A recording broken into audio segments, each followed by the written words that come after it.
করছো মুদ্রা? শঙ্কর, তুই কার মেয়েকে তুলে এনেছিস? জানিস এর বাবার নাম শুনলে জঙ্গলে বাঘ বেশ গুটিয়ে পালায়। মুদ্রা, তোমার বাবার নাম কি? নরসিংহ। তাড়াতাড়ি একে দিয়ে আয়, নইলে এর বাবা আমাদের প্রাণে মেরে ফেলবে। মা, আমার ভয় করছে, আমি একে কোথাও লুকিয়ে দিয়েছি। তাই যা, তাড়াতাড়ি কর।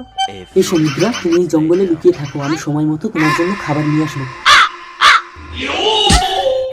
মানুষের গন্ধ পাচ্ছে। কিন্তু তার আগে বন্ধু, তুমি যদি হিন্দু হয়ে থাকো তাহলে তোমার নামটি অবশ্যই কমেন্ট করে জানাও, এবং তুমি যদি মুসলিম হয়ে থাকো তাহলে তুমি এখন একটি লাইক দিয়ে চ্যানেলটিকে সাবস্ক্রাইব করো। আজকে দেখবো কার শক্তি বেশি। মা, মুদ্রাকে লুকিয়ে রেখে এসেছি। আমি নরসিংহ, আমার মেয়েকে কোথায় লুকিয়ে রেখেছিস? নিয়ে আয়, নইলে তোর মাকে এক্ষুনি মেরে ফেলবো। ঠিক আছে, আনছি, আপনি আমার মাকে মারবেন না। চলে এসো মুদ্রা। মুদ্রা, মুদ্রা, মুদ্রা, তুমি কোথায় লুকিয়ে আছো? বেরিয়ে এসো, নইলে তোমার বাবা আমার মাকে মেরে ফেলবে। মুদ্রা!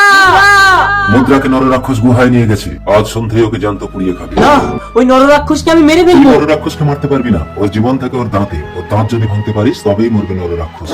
আইডিয়া, আমি পাথরের ডিম বানিয়ে নররাক্ষসের পুজো দেবো, তাহলে ওই পাথরের ডিম খেয়ে রাক্ষসের দাঁত ভেঙে যাবে। এটাই তো নররাক্ষসের গুহা, কিন্তু রাক্ষস কোথায়? এই তো মুদ্রা, মুদ্রা, ওঠো মুদ্রা। শঙ্কর, আমাকে বাঁচাও। নররাক্ষস আমাকে পুড়িয়ে খাবে বলে জঙ্গলে কাঠ আনতে গেছে। ভয় পেও না, আমি এই পাথরের ডিম খাবিয়ে নররাক্ষসের দাঁত ভেঙে দেবো। রাক্ষস ঠাকুর, আমি তোমার জন্য ভোগ এনেছি। ওম রাক্ষসায় নমঃ, ওম পথ ফল দিয়ে ভোগ নমঃ। পথ ফল, তার মানে তো ডিম। দে, আমি খাবো। এই নাও পথ ফল। এ কি, পাথরের ডিম চিবিয়ে খেয়ে নিল? এবার তোদের চিবিয়ে খাবো। এই নররাক্ষস, তুই আমার মেয়েকে খাবি? এ তো নরসিংহ, ওরে রাক্ষস পালা।